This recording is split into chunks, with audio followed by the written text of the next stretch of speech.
The thermometer nailed to the post office wall read 12 degrees below zero at dawn on March 2nd, 1887, and the mercury was still falling.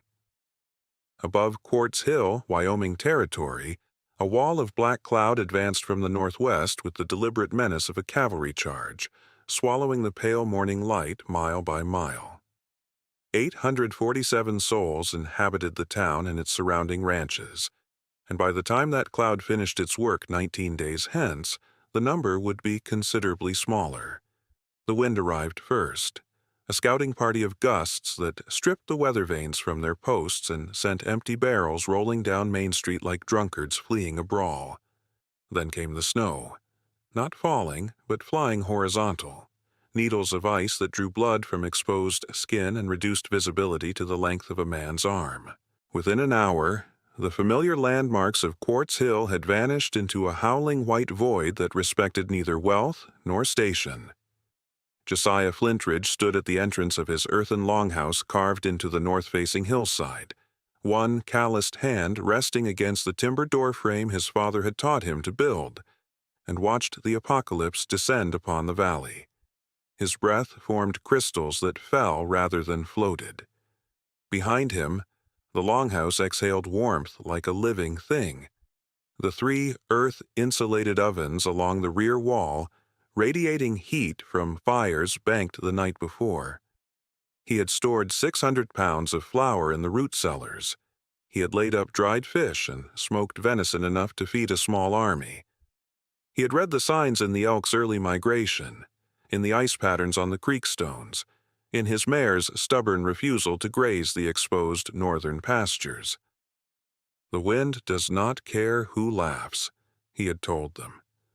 None had listened. Josiah closed the heavy door against the storm's first fury and turned to check the ventilation system, knowing that everything he had learned in childhood was about to save lives that once spat on his shadow. If you want to see how real cowboys built impossible things with nothing but grit and ingenuity, check out my favorite Western history documentary channel. The link is in the description below. 14 years earlier, in the autumn of 1873, a boy of 14 had descended from the Rockies leading a chestnut mare and carrying everything he owned in a canvas pack. The pack contained a hunting knife, a hand-drawn map, $3 in silver coin, and a leather-bound journal filled with diagrams in his father's careful hand. The mare, a sturdy, deep-chested creature the color of autumn oak leaves, had been his father's last gift, purchased from a Shoshone trader just 6 weeks before the mountain killed him. Eric Flintridge had been a coastal fisherman in Norway before the Hunger Years drove him across the Atlantic, and a mountain trapper in the Rockies after the crowded eastern cities proved too small for a man who had grown up watching the northern lights dance over infinite seas. He had taught his son the old ways because the old ways worked when nothing else did.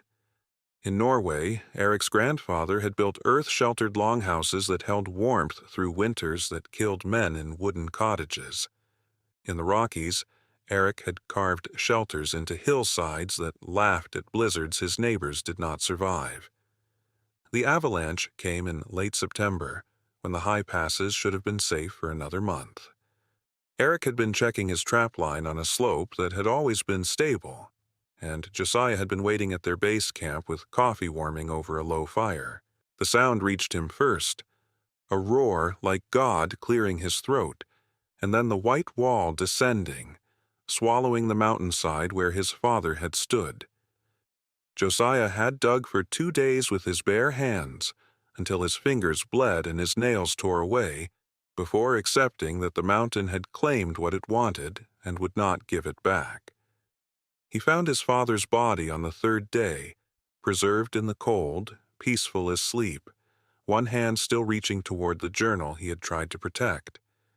In that journal, Eric had written everything he knew: how to read weather in the flight patterns of birds, how to identify soil suitable for earth construction, how to build baking ovens that held heat for days after a single firing, how to construct ventilation systems that prevented the suffocation that killed so many in sealed shelters.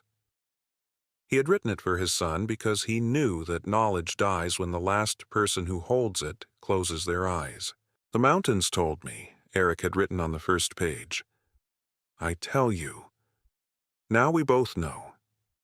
Josiah had carried that journal down from the Rockies and into Quartz Hill, where he had stopped only because Whisper threw a shoe and the town had a farrier. He had meant to continue west, to the coast perhaps, where a Norwegian boy might find other Norwegians and something like home. But while the farrier, a quiet mixed-race man named Samuel Dodd, whom respectable society pretended not to see, worked on the mare's hoof, Josiah had walked the edges of town and discovered the north-facing slope that everyone else avoided. The ranchers wanted south-facing land for grazing, east-facing land for morning sun, west-facing land for timber. The north slope, with its poor grass and cold shadows and stubborn clay soil, had been passed over so many times that the territorial office practically gave it away. $17 for 40 acres of land that no sensible person would want. Josiah had wanted it immediately. He had recognized what his father's teachings had trained him to see. The clay-heavy soil was perfect for earthen construction, dense enough to hold its shape when carved, mineral-rich enough to regulate moisture, stable enough to last generations. The north-facing orientation meant the hillside stayed cool in summer and retained heat in winter, the thermal mass of the earth itself becoming insulation. The natural drainage patterns would carry water away from any structure built into the slope. The slight overhang at the crown of the hill would protect a roof from the worst of the snow load. His father had shown him a dozen sites like this in the Rockies. This one was better than any of them. The clerk at the territorial office had laughed when Josiah counted out his $17 in small coins earned doing odd jobs around town. A boy of 14 buying worthless land to dig holes in, it was the kind of story men would tell over whiskey for years to come. But the clerk took the money and signed the deed, and Josiah Flintridge became a landowner in Wyoming Territory before he was old enough to grow a proper beard. The digging began that same autumn, before the ground froze. Josiah had no tools except a shovel borrowed from Samuel Dodd and a pickaxe purchased on credit from the general store. Credit extended grudgingly and at usurious interest, but extended nonetheless because even a strange Norwegian orphan might someday become a paying customer. He worked from dawn until his arms refused to lift, then worked another hour by lantern light, carving into the hillside one shovelful at a time. The technique came from his father's journal and his father's voice, still clear in memory. Dig at a slight downward angle, so water cannot pool. Reinforce every 4 feet with timber framing, even if the soil seems stable. Leave alcoves for storage, for sleeping, for the ovens that would become the heart of the structure. Plan for 40 bodies, even if you expect to live alone, because you never know when the wind will send neighbors to your door. By the end of the first year, Josiah had excavated 30 feet into the hillside, shaping a corridor 10 feet wide and 8 feet high. The work had transformed him. His shoulders broadened, his hands calloused until they felt like leather, his back straightened with the particular confidence of a man who builds something real. He had spent $63 on timber for framing, hauling it himself from the mill 8 miles distant because he could not afford delivery. He had mixed mortar from clay and lime and sand in proportions his father had recorded precisely: 4 parts clay, 2 parts sand, 1 part lime, water enough to make it workable but not wet. The town had begun to notice. At first, the attention was merely curious, ranchers riding past on their way to better land, pausing to watch the odd boy dig his hole. Then it became amused. Then derisive. By the second year, when Josiah's Longhouse had reached 40 feet and begun to take its distinctive shape, the amusement had curdled into something more hostile. For more incredible stories of pioneers who proved everyone wrong, hit that subscribe button and join our Frontier family. Quartz Hill was not a cruel town by the standards of the frontier, but it was a proud one. The men who had built it had done so with lumber and nails and American know-how, constructing frame houses and clapboard storefronts that proclaimed their civilization to the empty prairie. They had tamed this land, they believed, and they had done it the right way, the modern way, the way that required no lessons from the old country or the old people who had lived and died in earthen hovels before progress lifted humanity into the light. A Norwegian orphan digging a hole in a hillside was not merely strange, he was an insult. Josiah did not mind the stares or the whispers. He had learned from his father that the opinion of other men was worth exactly what it cost, nothing, and that the only judgment that mattered was the judgment of the wind and the cold and the hungry belly. If his neighbors chose to build houses that a strong storm could flatten, that was their business. If they chose to mock a boy who built differently, that was their entertainment. He would continue his work, and the work would speak for itself when speaking was needed. By the end of the third year, the Longhouse was complete. 60 feet of living space stretched into the hillside, reinforced with salvaged timber that Josiah had pulled from a collapsed mine works 20 miles distant. The ceiling rose 9 feet at its peak. The walls curved inward slightly as his father's diagrams had shown, creating a shape that distributed pressure evenly and resisted collapse. 3 earth-insulated baking ovens lined the rear wall, each one capable of holding heat for 3 days after a single firing, each one large enough to bake bread for a dozen hungry mouths. The ventilation system, stone-lined channels that ran through the earthen walls and emerged at calculated intervals, kept the air fresh without sacrificing warmth. The sod roof, planted with native grasses, had become invisible from a distance.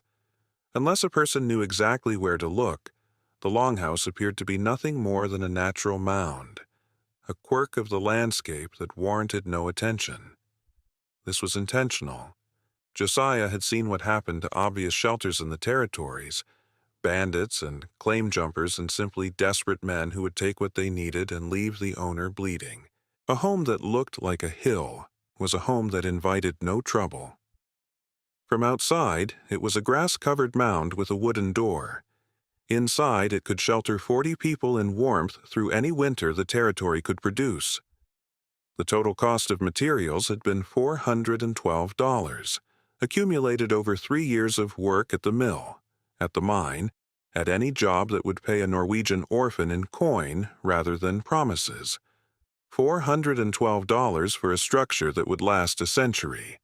Hiram Coldwell's Victorian home, with its imported glass windows and its carved banister and its coal-fired furnaces, had cost $2,300 and required constant maintenance to keep the Wyoming wind from tearing it apart.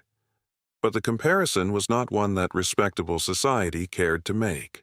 Hiram Coldwell first uttered the words at a town council meeting in the spring of 1885, when Josiah had been working his land for nearly 12 years, and his Longhouse had stood complete for 9. The council had gathered to discuss the allocation of territorial road funds, a matter of some importance to ranchers whose cattle needed clear passage to the rail depot 40 miles south. Josiah had not been invited to speak. He owned no cattle and employed no hands, but he had attended because the proposed route would cut across a corner of his property, and a man had a right to know when the government intended to take his land. The meeting took place in the Methodist Church, the only building in Quartz Hill large enough to hold the ranchers and merchants and concerned citizens who believed their opinions mattered to territorial politics. Josiah sat in the back pew, his hat in his lap, his calloused hands folded, his presence as unremarkable as the hymnals stacked in the corner. He had learned years ago that invisibility was a kind of armor. The less attention he drew, the fewer obstacles appeared in his path. But Coldwell had noticed him. Hiram Coldwell owned 11,000 acres of cattle range that stretched from the eastern hills to the river bottom, more land than any 3 other ranchers combined. He owned the town's only bank, a modest brick building on Main Street where he extracted interest from his neighbors with the patient efficiency of a spider draining flies. He owned the Victorian house on the hill, the one with the glass windows that caught the sunset and the wraparound porch where his wife served lemonade to the ladies of the auxiliary. He owned, in the way that mattered most in territorial society, the respect of every person who wanted credit or contracts, or simply a civil nod when passing on the street. What Coldwell owned, Coldwell protected. And what threatened Coldwell's ownership, of opinion, of status, of the proper order of civilized society, Coldwell destroyed. The discussion had turned to the relative merits of different construction techniques for the proposed bridge over Willow Creek, and someone had mentioned the unusual durability of earthen structures in the old Spanish missions to the south. It was an innocent comment, a piece of historical trivia offered by the schoolteacher who had read too many books for his own social standing, but Coldwell seized upon it like a hawk descending on a mouse. "Speaking of digging in the dirt," Coldwell said, his voice carrying the particular resonance of a man accustomed to being heard, "I see our local cave dweller has graced us with his presence this evening." The congregation, for that was what they remained even in a civic meeting, turned to look at Josiah. He felt the weight of their attention like a physical pressure, dozens of eyes assessing and dismissing and finding him wanting. He said nothing. He had learned that responding to provocation only invited more of it.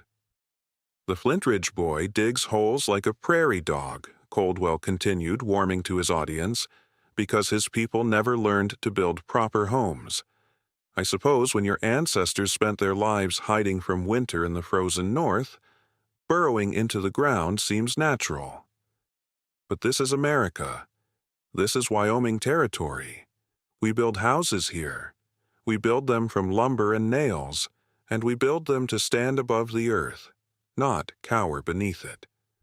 Laughter rippled through the room, the nervous laughter of people who recognized that they were being invited to join in cruelty and calculated the social cost of refusal. Most of them had never exchanged more than a dozen words with Josiah.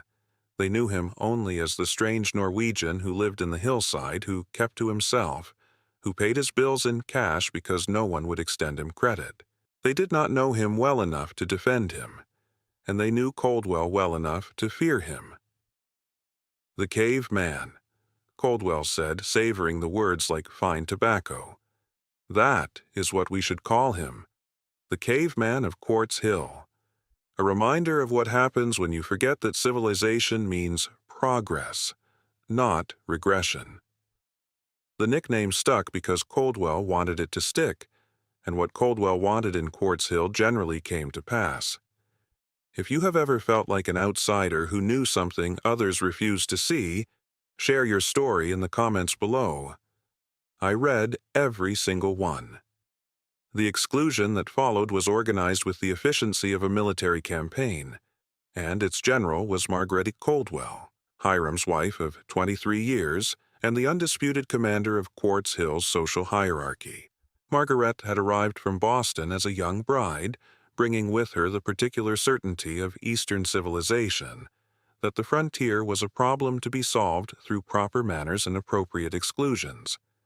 She had built the ladies' auxiliary into a force that determined which families received Christmas charity, which young women were suitable for respectable young men, and which newcomers would be welcomed into the fabric of community life. Josiah Flintridge had never been welcomed. But after the town council meeting, he was actively expelled. The first sign came at the general store, where Josiah had purchased supplies on credit for years. Not generous credit, but credit nonetheless, extended at interest rates that would have been usury anywhere but the territories. 1 week after Coldwell coined the nickname, the proprietor informed Josiah that his account was closed. Cash payment would be required for all future transactions. When Josiah asked the reason, the proprietor, a thin man named Garrett who owed Coldwell money for his storefront mortgage, could not meet his eyes. "Bank's orders," Garrett said. "Nothing personal." The second sign came at the mill, where Josiah had worked occasional shifts for nearly a decade, hauling timber and operating the saw when extra hands were needed. The foreman, another man whose livelihood depended on Coldwell's goodwill, informed Josiah that his services would no longer be required. The work had dried up, he said. The economy was changing. Perhaps Josiah might find opportunities elsewhere. The third sign came at the church itself, where Josiah had attended services every Sunday since his arrival, sitting always in the same back pew, singing hymns in the slightly accented English his father had taught him. The minister, a young man recently arrived from a seminary in Illinois, eager to please his most generous parishioner, approached Josiah after the service and suggested with considerable embarrassment that perhaps Josiah might be more comfortable worshiping privately. The congregation had expressed concerns, the minister said. The nature of those concerns was not specified. Josiah accepted each rejection with the same quiet dignity, nodding his understanding, offering no argument, making no scene.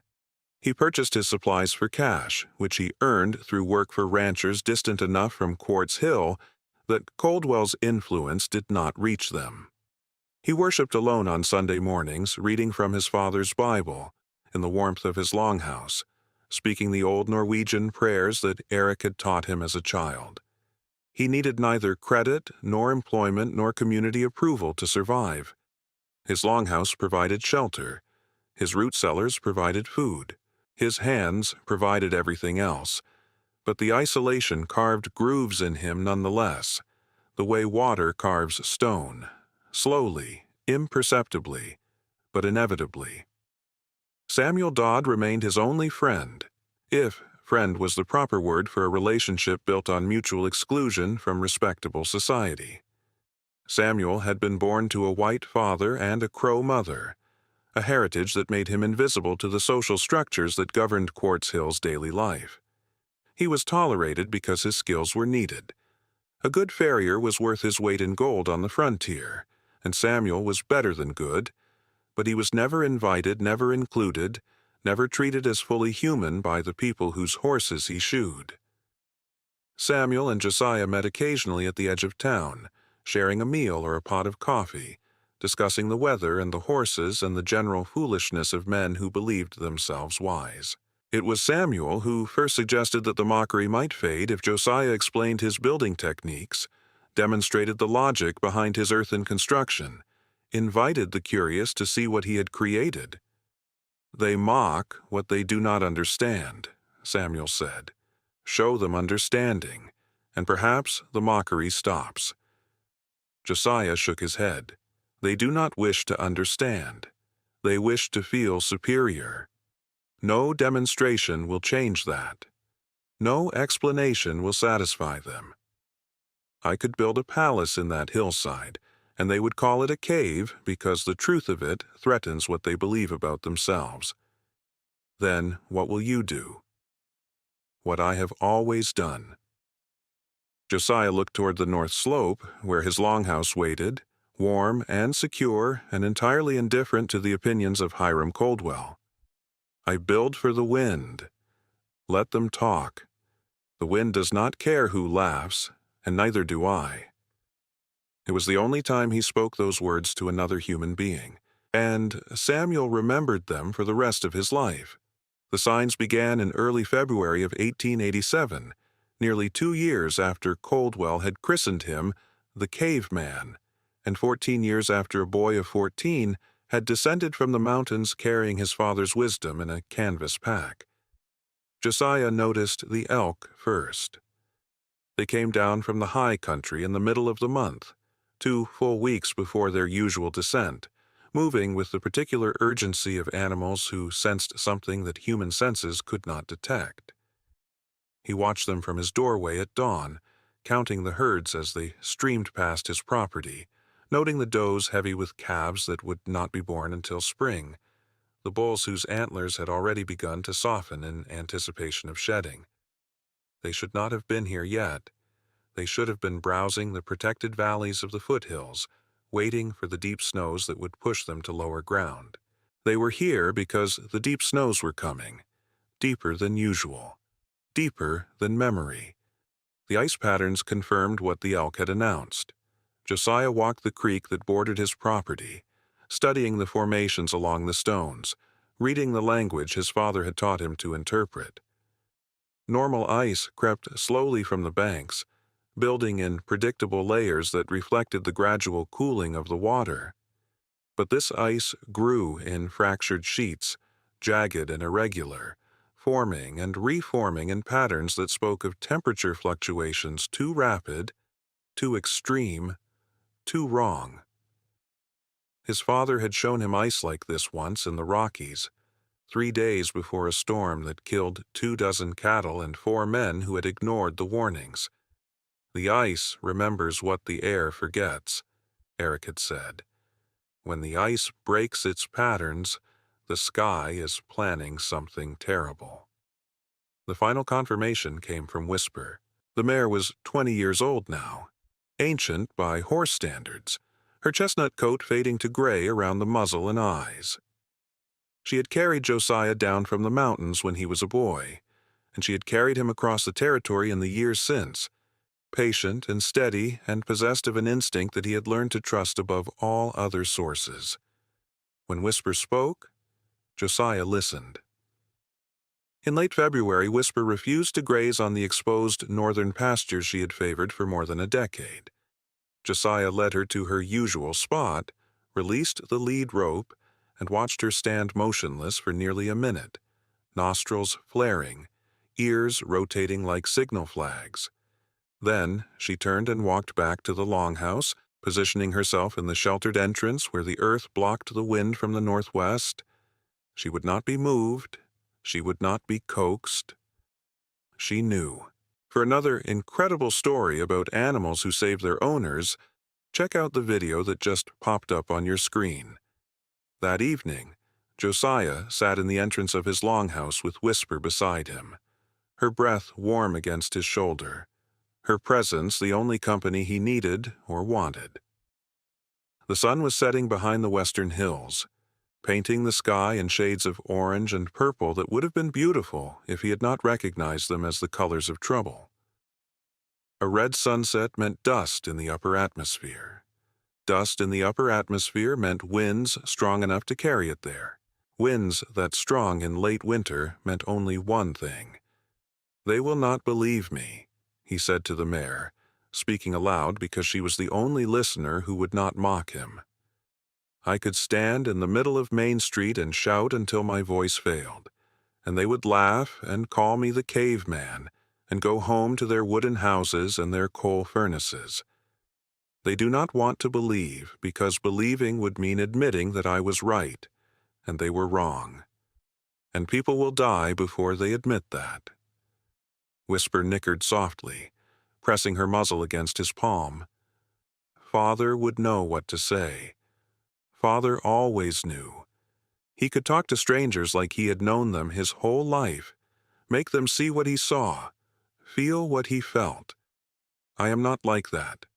I build, I prepare, I survive, but I cannot make them prepare, and I cannot make them survive. All I can do is what I have always done. He rose and walked to the root cellar, counting the stores by lantern light. 600 pounds of flour, purchased in small batches over 3 years from mills distant enough that Coldwell's influence did not reach them. Dried fish and smoked venison sufficient to feed a company of cavalry.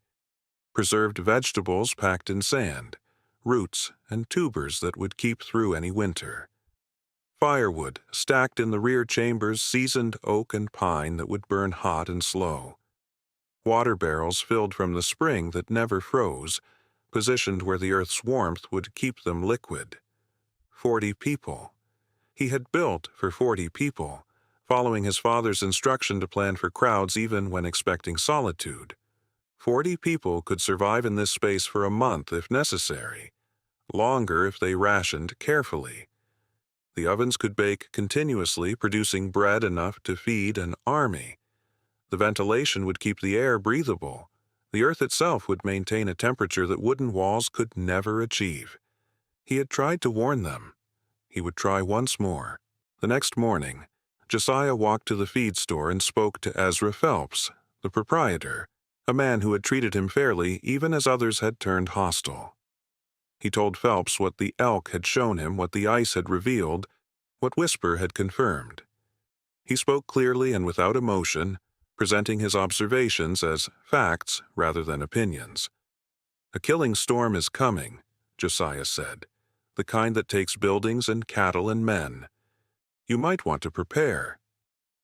Phelps listened with the expression of a man who wanted to believe but could not afford the social cost of belief. He thanked Josiah for the warning, promised to mention it to his wife, and returned to his ledgers. That evening, at the Silver Dollar Saloon, Phelps repeated Josiah's warning over a glass of whiskey. He repeated it as a curiosity, a piece of frontier entertainment, the latest oddity from the Norwegian who lived in a cave. The men at the bar laughed and ordered another round. Someone suggested that cave dwelling had addled the Flintridge boy's brain. Someone else wondered if Norwegians were always so gloomy, or if it was something in the water.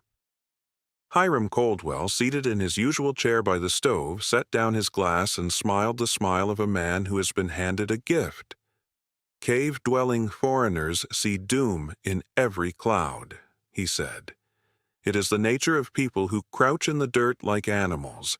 They live in fear because they have never learned to stand upright and face the world like civilized men. The caveman sees a storm coming. Perhaps he should dig deeper." The saloon erupted in laughter. 5 days later, on the morning of March 2, 1887, the sky turned black and the wind began to howl, and the killing time descended upon Quartz Hill with all the fury of a prophecy fulfilled. The first hours brought confusion rather than terror. Men who had survived harsh winters before looked at the darkening sky and told themselves they had seen worse. They stoked their stoves and checked their coal supplies and assured their wives that the storm would blow itself out by morning. The temperature at dawn had stood at 12 degrees below zero. By noon, it had fallen to 22 below.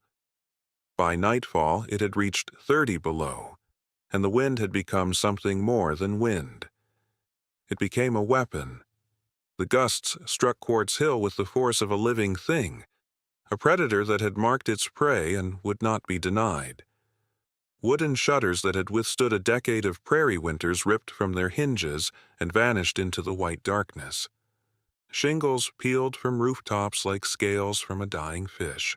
The snow did not fall so much as attack, driving horizontally with such velocity that a man could not breathe facing into it, could not see his own hand extended before his face, could not hear his own voice above the shrieking of the wind. Inside the earthen longhouse, Josiah sat with his back against the stone wall and listened to the storm's fury break against 60 feet of hillside. The temperature inside held at 54 degrees. His 3 ovens radiated steady warmth. His ventilation system drew fresh air through channels designed by his great-grandfather in a country across the sea, a country where men had learned centuries ago that the earth itself was the best defense against the cold. By the second day, the first building failed. The livery stable on the eastern edge of town, a structure that had stood for 19 years, collapsed under the weight of snow that accumulated faster than any man could clear it. The horses inside screamed as the roof came down. 3 of them died in the wreckage. The rest scattered into the white void and were never seen again. By the third day, the general store's chimney cracked. Garrett, the thin proprietor who had refused Josiah credit at Coldwell's urging, watched smoke pour into his establishment until he was forced to extinguish his stove entirely. He wrapped himself in blankets and watched his breath crystallize in the air and prayed for morning. By the 4th day, Hiram Coldwell's fine Victorian home began to die. The house had cost $2,300, imported lumber and glass windows, and a furnace system that was the pride of the territory.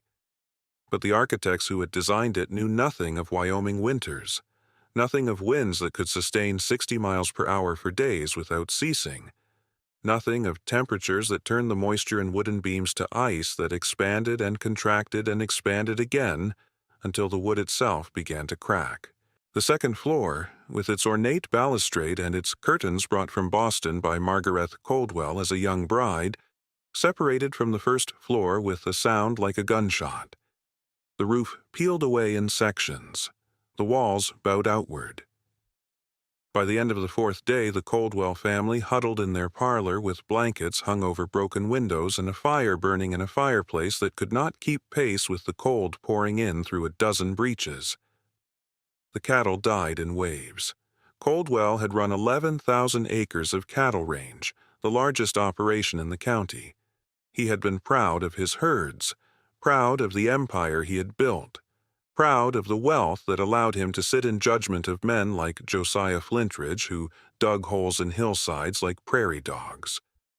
But cattle cannot survive temperatures of 40 below zero when the wind strips away every shelter and the snow buries every blade of grass. They died standing up, frozen solid between one breath and the next. They died huddled together in ravines that became their tombs. They died by the dozens, then by the scores, then by the hundreds. 400 head. 400 animals that had represented Coldwell's wealth and status and future, dead and frozen and buried under snow that would not melt until April. The human deaths began on the fifth day. Old Widow Marsh had lived alone since her husband passed 7 winters before.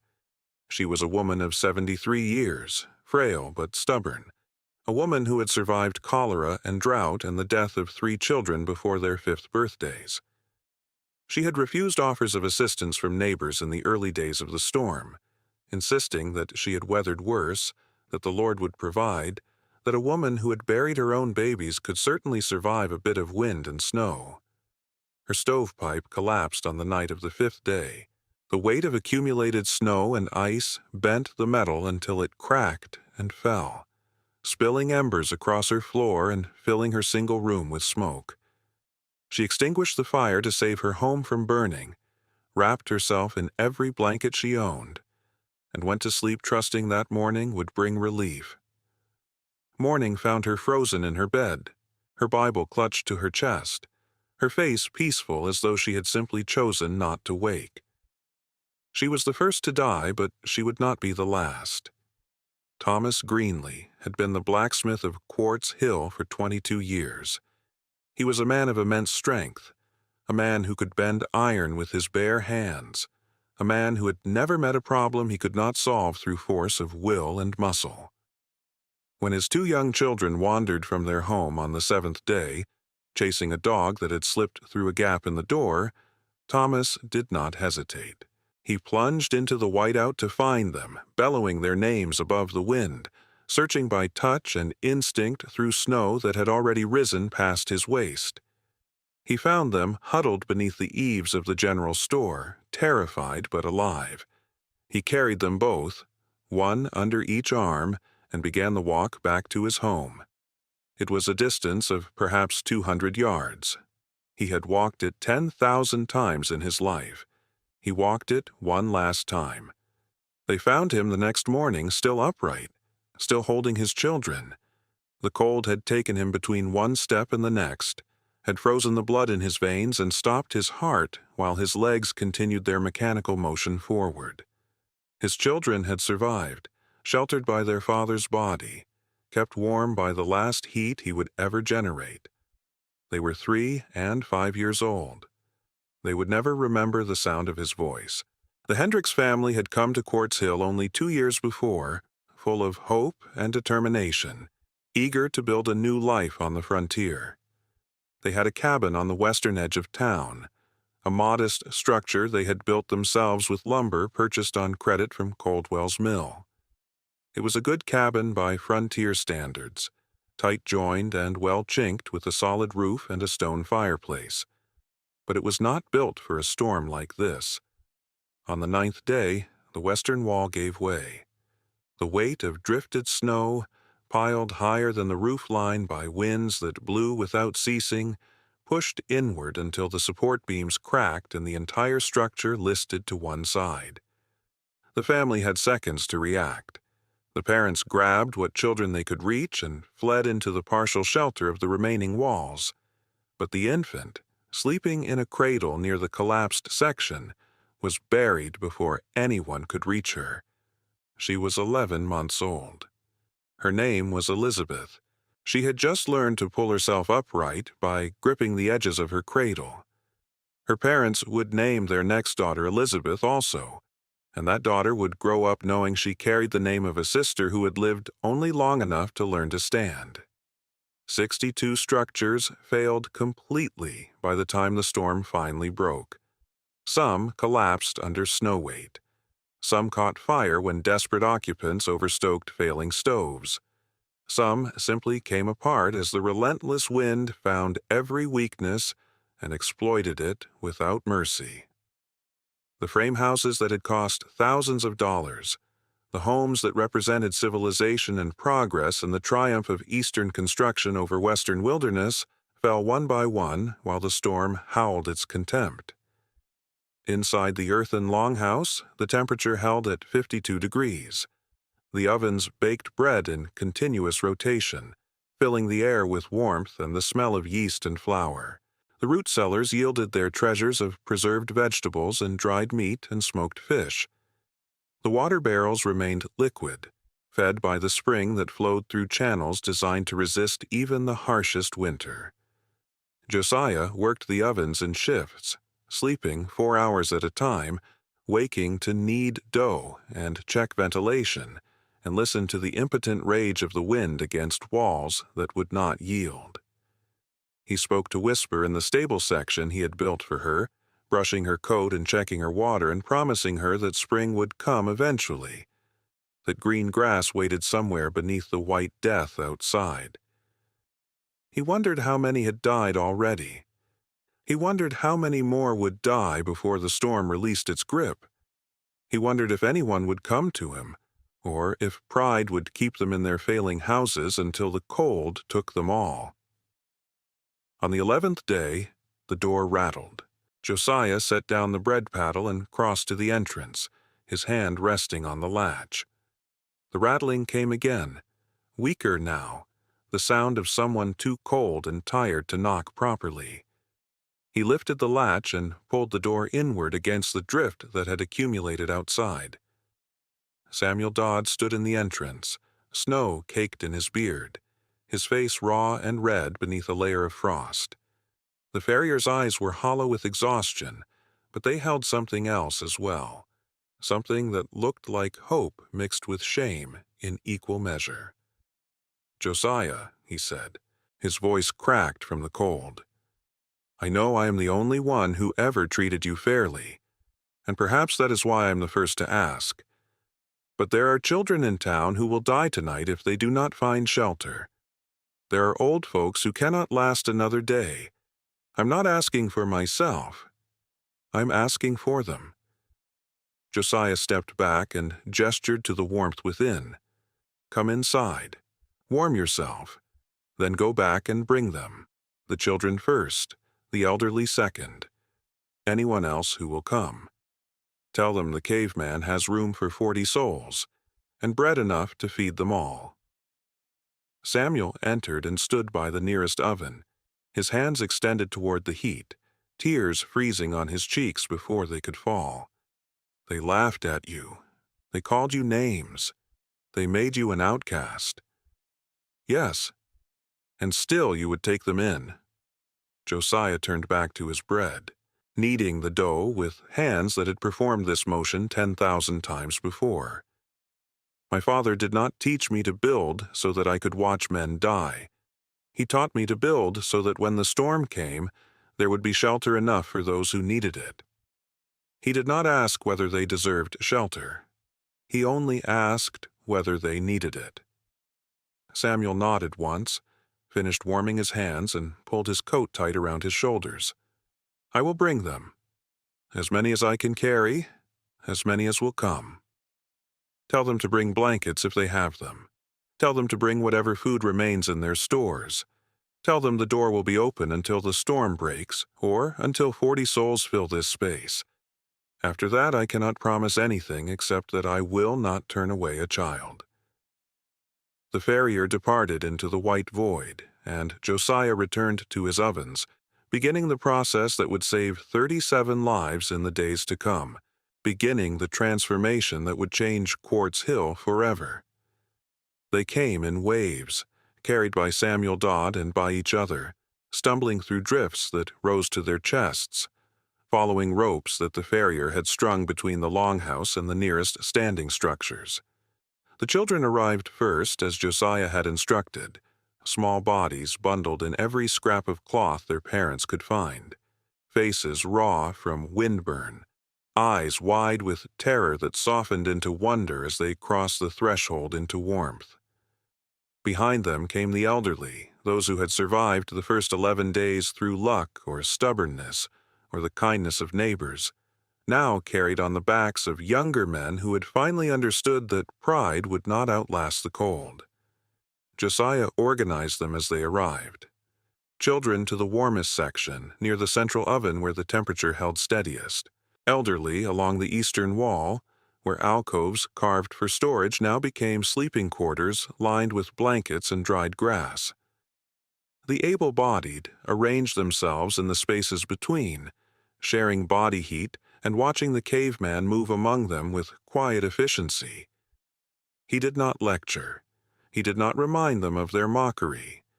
He simply worked. The bread needs turning every 4 hours, he told a young mother whose infant slept against her chest. I will show you once. Then you will show the next person. This is how we survive, by each one teaching the next. She nodded, too exhausted for pride, too grateful for shame.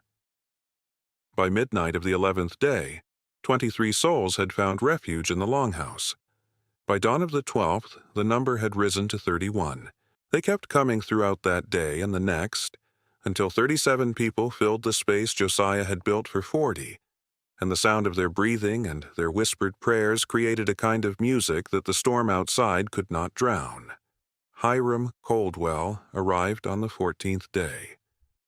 The rancher who had once commanded 11,000 acres and the respect of every merchant in Quartz Hill crawled through the entrance on hands and knees, his fine wool coat reduced to frozen tatters, his face so ravaged by frostbite that the flesh had blackened along his cheeks and nose.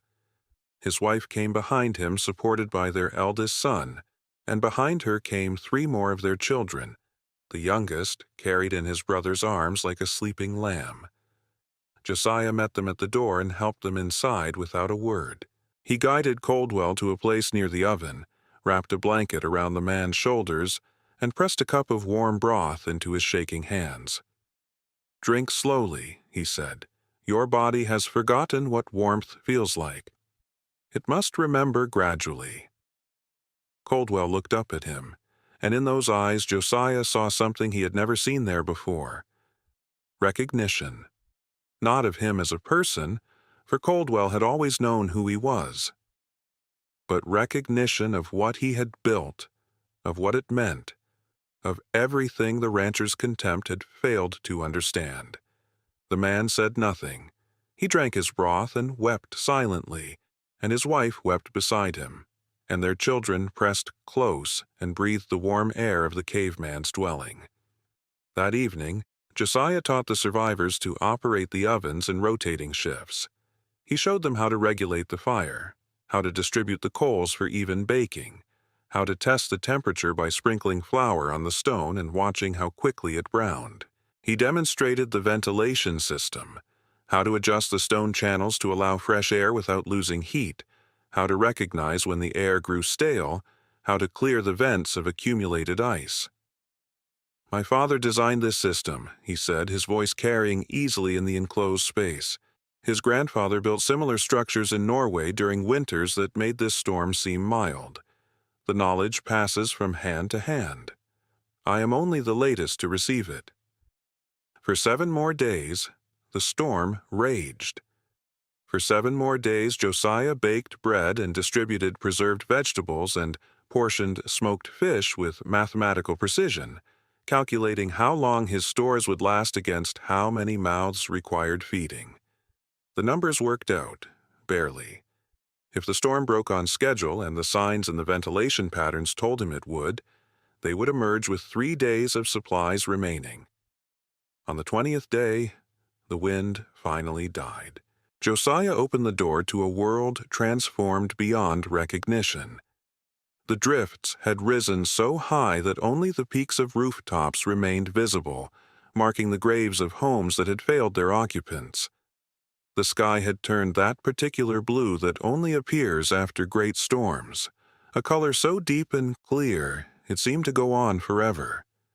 The silence was absolute, the kind of silence that follows catastrophe, when even the birds have fled and only the living remain to witness what the dead cannot see. If you want more frontier survival stories like this one, the link in my description takes you to a playlist that will keep you watching all night. The survivors emerged in small groups, blinking in the brightness, gasping at the destruction that greeted them.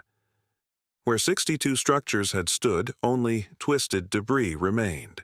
Boards and beams and broken glass scattered across snow that glittered with cruel beauty in the morning sun. Coldwell's Victorian home had lost its entire second floor. The walls collapsed inward, as if pressed by a giant hand.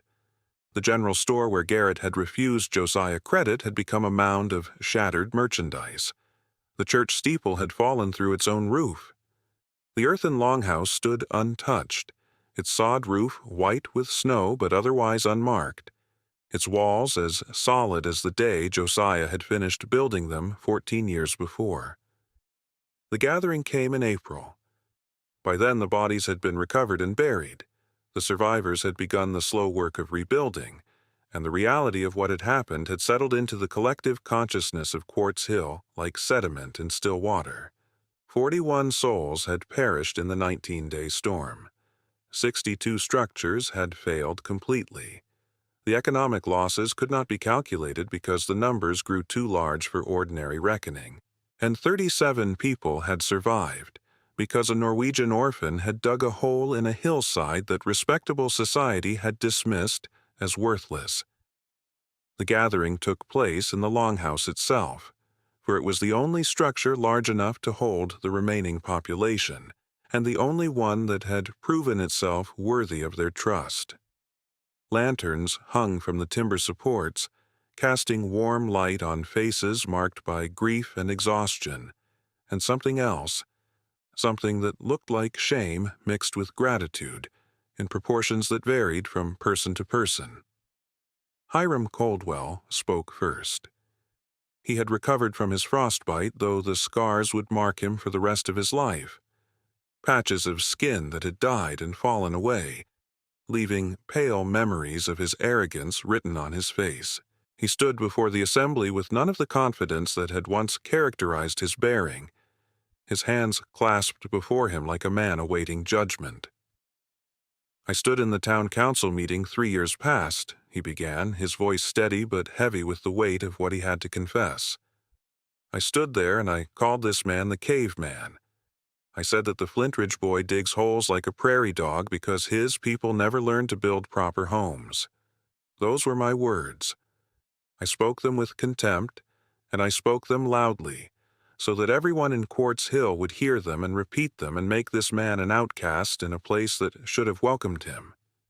He paused, swallowed hard, and continued. "The storm took 400 head of my cattle. It took the upper floor of my home.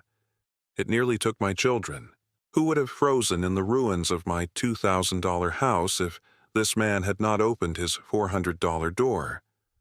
I mocked his father's wisdom while I trusted my own ignorance. I organized this town against him while he prepared to save us all. He fed my children with bread from his ovens when I could not feed them myself. He gave my wife a warm place to sleep when the walls I had built for her collapsed. He did this without asking for apology, without demanding acknowledgement, without any expectation of gratitude." His voice cracked, but he forced himself to continue. "I do not deserve forgiveness. I know this. I've spent my life believing that money and position made me right, and the storm proved me wrong in every way a man can be proven wrong. but I stand here to say what must be said. I was cruel and I was ignorant, and this man saved my family despite my cruelty and my ignorance. If forgiveness is possible, I ask for it. If it is not, I accept that also." Coldwell stepped back, and his wife Margaret stepped forward. Her Boston curtains had burned when their stove overturned during the collapse. Her fine china had shattered. The possessions she had carried across a continent as a young bride existed now only in memory. But it was not these losses that weighed upon her as she faced the assembly. "I commanded the ladies' auxiliary to exclude this man from every social function our town could offer," she said. "I told the good women of Quartz Hill that a Norwegian bachelor who lived in a hole was beneath their notice. I made certain that when he walked down Main Street no respectable woman would acknowledge his presence. I did this because my husband asked it of me, and because I believed that my position required me to enforce the distinctions between proper folk and those who had not earned our regard." Her voice trembled, but she steadied it with visible effort. "During the storm, I watched my youngest child grow cold. I watched the walls my husband had built begin to lean inward. I prayed to God for deliverance, and when deliverance came, it came in the form of the man I had shunned. He wrapped my children in blankets. He fed them bread from his own stores. He did not ask whether I had ever acknowledged his humanity. He simply acted as though my children deserved to live, even if their mother had acted as though he deserved to be invisible." She wiped her eyes with hands still rough from the work of survival. "I confess my sin before this assembly.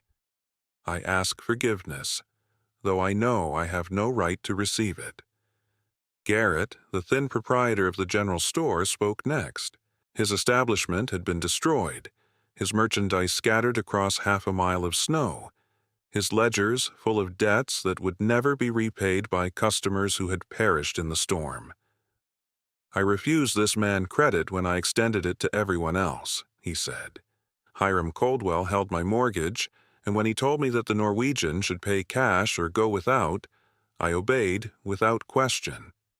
I watched this man count out coins for supplies that other men received on a handshake, and I told myself that business was business and a merchant could not afford to extend charity to vagrants." His voice grew bitter with self-contempt. "The storm proved how foolish I had been. My store collapsed on the 8th day. Everything I owned was buried or destroyed. And when I stumbled into this Longhouse with nothing but the clothes on my back, this man I had insulted with my policies, gave me bread and broth and a place to sleep. He did not ask me to apologize. He did not remind me of the money I had taken from him. He simply fed me because I was hungry and sheltered me because I was cold." He lowered his head. "I confess my cowardice. I confess my cruelty. I ask forgiveness, and I swear that if I am able to rebuild, no person will ever be turned away from my door for lack of coin." Ezra Phelps, the feed store owner who had once repeated Josiah's weather warning at the saloon, spoke next. He had treated Josiah more fairly than most, but he too carried guilt that required confession. "I told you all what this man predicted," he said. "I told you he said a killing storm was coming.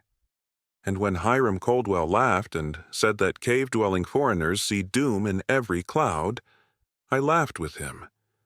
I knew in my heart that this man understood things I did not understand.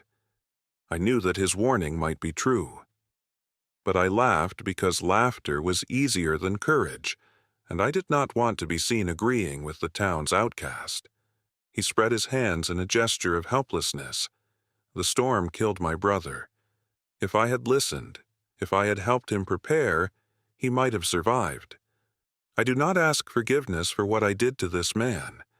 I ask forgiveness for what my cowardice cost my own family." For incredible frontier wisdom you will not find anywhere else, check out the video that pops up on screen right now. Last of the confessors came Samuel Dodd, the farrier who had been Josiah's only friend in Quartz Hill, the man who had brought the first survivors to the Longhouse. "I have less to confess than most," he said quietly, "but I must confess this. I knew what they were doing to you. I knew how they mocked you and excluded you and made your life difficult. And though I called you my friend, I never stood before this town and defended you. I never risked my own position to speak against theirs. I stayed quiet because quiet was safe, and I told myself that my private kindness was enough." He looked directly at Josiah, his dark eyes filled with regret. It was not enough. I should have spoken. I should have told them they were wrong. I should have been your advocate as well as your customer. I ask your forgiveness for the friendship I offered in private while allowing your persecution in public. The assembly fell silent. The lanterns flickered. Outside, the spring wind carried the promise of green grass and melting snow, and the long, slow work of rebuilding. Every eye turned to Josiah Flintridge, who had stood throughout the confessions with his hands folded before him, his expression unreadable, his silence louder than any response. When he finally spoke, his voice was calm and certain, carrying the weight of inherited wisdom and personal conviction. "My father used to say that the earth remembers what men forget. He built shelters in the mountains because he knew that winter comes for everyone, regardless of wealth or poverty, kindness or cruelty. He did not build for those who deserved shelter. He built for those who would need it. And when he taught me his knowledge, he did not ask me to judge the worthiness of those I might someday save."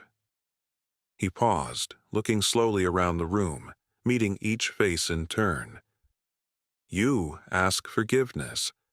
I understand why you ask, and I honor the courage it took to confess before this assembly.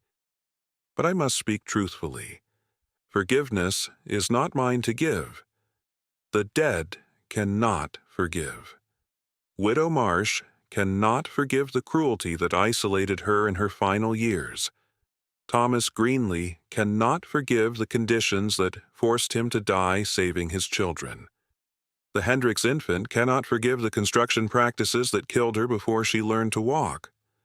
The 41 souls who perished in this storm, they hold the forgiveness you seek, and they are beyond your reach." The words hung in the air, sharp and undeniable. "What I can offer is this. I do not hold anger. I do not desire revenge. I built this structure because my father taught me how, and because building is what I was born to do. I sheltered you because you needed shelter, not because you had earned it. If my father had wanted me to help only those who had been kind to me, he would have built a smaller longhouse." A few nervous laughs rippled through the assembly, quickly stifled. "But I will not pretend that cruelty did not happen. I will not say that your mockery and exclusion were acceptable. They were not acceptable. They caused pain, and that pain does not vanish simply because you have acknowledged it. What I will say is this: the past is past. The storm is over, and the future remains unwritten." He straightened, and his voice took on the tone of a teacher preparing to instruct willing students. "I will teach anyone who wishes to learn. I will show you how to read weather in the flight of birds. I will show you how to build structures that hold warmth when wooden walls fail. I will share my father's knowledge freely as he shared it with me and as his grandfather shared it with him. This is the only response I know how to give. Not forgiveness, teaching, not absolution, preparation. The next storm will come. It always comes. And when it does, I want every person in this room to be ready." He fell silent, and the silence that followed was different from the silence that had preceded it. Something had shifted in that room, in that moment. The people who had gathered to confess departed with something more valuable than forgiveness. They departed with purpose. The earthen structures began appearing that summer. Coldwell, whose fortune had been devastated by the storm, sold most of his remaining acreage and used the proceeds to fund what he called the Flintridge Project. an organized effort to build earthen shelters on every homestead in the county. He worked alongside men who had once been his employees, learning to mix mortar in the proportions Josiah had shown him, learning to read soil composition and drainage patterns, learning the old ways he had once mocked as primitive. Within 5 years, 11 earthen structures dotted the hillsides around Quartz Hill. Within 10 years, the number had grown to 19. Families who had lost everything in the Great Storm rebuilt in the new style, and families who arrived later chose earthen construction as a matter of common sense. The phrase "building for the wind" entered local vocabulary, spoken first with respect, then with reverence, until it became impossible to remember that it had once been used as mockery. Josiah never married. He lived alone in his Longhouse, teaching his methods to anyone who asked, accepting students from as far away as Montana and Dakota Territory, who had heard stories of the Norwegian who had built a shelter that laughed at blizzards. He charged nothing for his instruction. He asked only that his students pass the knowledge on as he had passed it on, as his father had passed it on, as generations of Norwegian ancestors had passed it on, stretching back into the mists of northern prehistory. When people asked why he gave away knowledge that could have made him wealthy, he always gave the same answer. My father did not teach me to sell what must be shared. He taught me to build for those who would need shelter. Knowledge hoarded is knowledge lost. Samuel Dodd became his closest companion in the years that followed. The farrier who had been the first to ask for help remained the most loyal in offering it, spending countless hours assisting with instruction and maintenance, never forgetting the debt he felt he owed for his years of quiet cowardice. When Dodd died in the winter of 1903, Josiah buried him on the hillside above the Longhouse, facing east toward the sunrise, and carved a simple marker that read, "He asked first. He stayed longest. He taught many." Whisper, the chestnut mare who had carried Josiah down from the mountains as a boy of 14, lived to an age that veterinarians considered remarkable. She died in her sleep at 31 years, her head resting on the straw in the stable section Josiah had built for her, her breathing slowing until it simply stopped. Josiah buried her beside Samuel Dodd, under a stone that read only, "She brought me home." If you made it this far, you clearly love stories about people who refuse to quit. Drop a comment telling me about someone in your family who had that kind of strength. Josiah Flintridge died on the morning of March 2, 1931, exactly 44 years after the great storm that had transformed him from outcast to legend. He was 71 years old. He had adopted no children, but he had taught 200 students who had gone on to build structures across 7 states and 3 foreign countries. The knowledge his father had passed to him continued spreading outward like ripples from a stone dropped in still water, reaching places and peoples his father could never have imagined. They found him at the entrance to his Longhouse, one hand resting on the timber door frame, his eyes open and turned toward the northwest where another storm was gathering.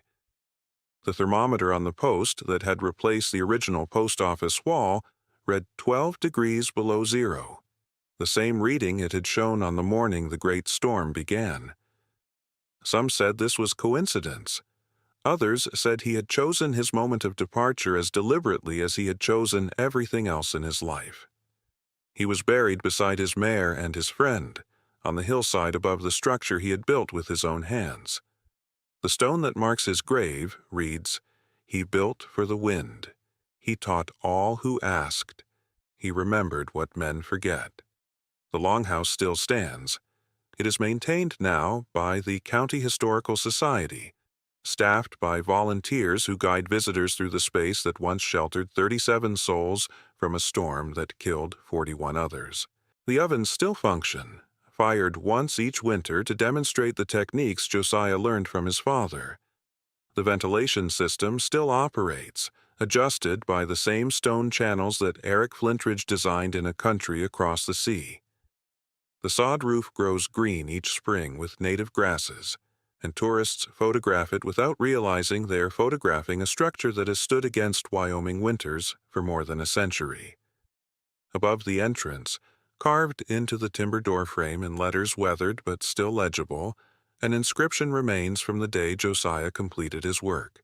He had carved it himself, copying the words his father had written on the first page of the journal that had guided him down from the mountains and into a life of service.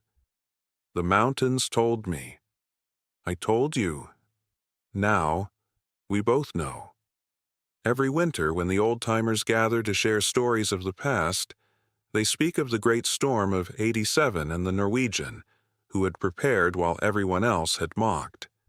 They speak of the confessions and the teaching that followed, of the structures that rose on hillsides across the territory, of a phrase that transformed from insult to inheritance. They tell their grandchildren to build for the wind, to remember what men forget, to pass knowledge forward as it was passed to them. And in quiet moments, when the wind rises and the temperature falls and the sky turns a particular gray that promises snow, they look toward the hillside where a grass-covered mound still shelters visitors from storms, and they remember the words of a Norwegian fisherman who died in an avalanche before his son was old enough to shave. The earth remembers. Eric Flintridge would have understood perfectly. The knowledge he had carried from Norway to the Rocky Mountains to a 14-year-old boy descending into an unknown valley had finally found its permanent home, not in a book or a building, but in the hands and minds of people who would carry it forward forever, teaching their children as he had taught his son, building for storms that had not yet come, remembering what others would always forget.